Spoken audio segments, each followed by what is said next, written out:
voluto da Heavy Metal Heaven. Oggi ospitiamo una band di lunghissimo corso in ambito Melodeath e Celtic Metal che, pur non esaltando, sa ancora come intrattenere.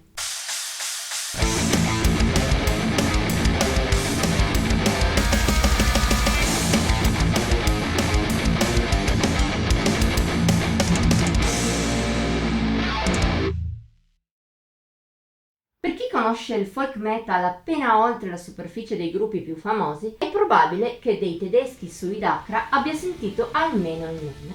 Del resto, il gruppo guidato da Arkadiusz Antoník è uno dei più attivi nel genere. Dall'esordio Lupin Essence del 1997 a oggi sono ben 16 gli album pubblicati, con una costanza ammirevole. Al loro interno il gruppo si è evoluto, ma non troppo. Mantenendo al centro un immaginario celtico, sia nelle melodie che nei testi, lo ha incrociato con generi come il black, il symphonic e il melodeath. Col tempo quest'ultimo nella loro musica è diventato predominante, come dimostra l'ultimo disco targato Suidacra, Darkanakrad. Pubblicato lo scorso 7 novembre, si rivela essere il classico album dei tedeschi, sia a livello di stile che di qualità. Per quanto riguarda il primo, come accade da tempo, il gruppo mescola melodeath e folk metal all'insegno dell'epicità, con una certa prevalenza del primo genere, ma senza mancare delle melodie del secondo. Solo di rado sono rappresentati dagli strumenti tipici, ma più spesso sono le chitarre di Antoník e Sebastian Jensen a scandire melodie celtiche. In più, a tratti, riemerge anche qualche influenza black, come anche qualche elemento esterno. A parte ciò, però, la musica di Darkanakrad non è particolarmente stratificata. E in fondo non ce n'è neppure bisogno.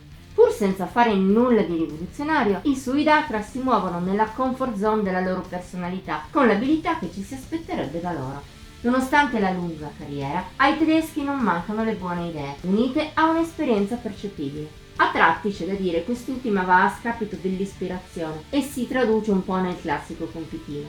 Ma in generale, Darkanakrad funziona bene, senza elementi che facciano gridare al miracolo, ma anche senza annoiare quasi mai. Piuttosto, se vogliamo trovare un difetto al disco, quella è la mancanza di hit. A spiccare davvero sono solo l'iniziale As Hero Abide, che unisce momenti death già molto melodici e altri più folcheggianti e avventurosi in un florilegio di belle armonie, e The Last Guardian. Traccia più lunga di Darkanakrad, attraversa tutta una serie di panorami incastrati a dovere in un viaggio che alterna epicità e malinconia. Al massimo si possono citare Seven Sentinels, con buone melodie e un valido incedere marziale, e le strumentali folk rock presenti qua e là, in particolare Ashes of Truth, delicata e sognante. Arricchiscono una scaletta che però ha qualche oscillazione anche nel verso opposto. Su tutte possiamo citare il medley degli At the Gates alla fine, un collage di vari brani degli svedesi riproposti in maniera non troppo distante dall'originale, il che non aggiunge nulla al disco e anzi si distanzia dalle sue atmosfere. A ciò possiamo aggiungere come difetto anche la registrazione, pulita al giusto ma un po' piatta e anonima. E così, bilanciando pregi e difetti, Darkanakrad si rivela come detto il tipico disco dei Suidacra, intrattenente e buono ma non eccezionale. Tuttavia, dopo così tanti anni album, va anche bene così. Parliamo pur sempre di un prodotto superiore a quello di molti gruppi che dopo una carriera dalla lunghezza simile non hanno più nulla da dire.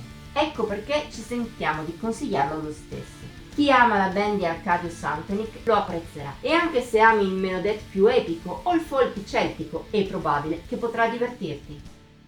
Voto di Heavy Metal Heaven 76 su 100. Per oggi abbiamo concluso. Se la recensione ti è piaciuta diccelo nei commenti, oltre a mettere like e condividere. Ti invitiamo inoltre a iscriverti al canale e a cliccare sulla campanella delle notifiche per non perdere neppure uno dei nuovi video pubblicati ogni settimana. Puoi infine trovarci su Facebook, Instagram e Pinterest. Come al solito i link sono in descrizione. Ci vediamo la prossima volta!